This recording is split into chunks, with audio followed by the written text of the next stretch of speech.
আপনার কি খুব মন খারাপ? চারপাশের পরিস্থিতি দেখে খুব হতাশ লাগছে? মনে হচ্ছে সব পথ বন্ধ হয়ে গেছে?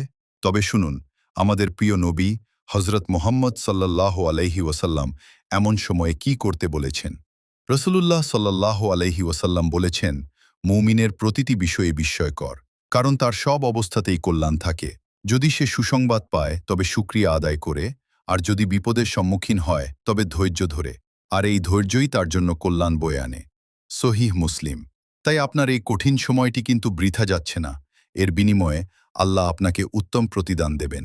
যখনই মনে হবে হতাশা আপনাকে ঘিরে ধরছে, তখনই পড়ুন, ইয়া হাইয়ু ইয়া কাইয়ুমু বিরাহমাতিকা আস্তাগিস। এর অর্থ, হে চিরঞ্জীব, হে চিরস্থায়ী, আপনার রহমতের উসিলায় আমি সাহায্য চাইছি। দেখবেন, মনের ভেতর এক অদ্ভুত প্রশান্তি অনুভব করবেন। মনে রাখবেন, আল্লাহ কাউকেই তার সাধ্যের বাইরে কষ্ট দেন না। ভিডিওটি ভালো লাগলে শেয়ার করে অন্যদেরও সান্ত্বনা দিন।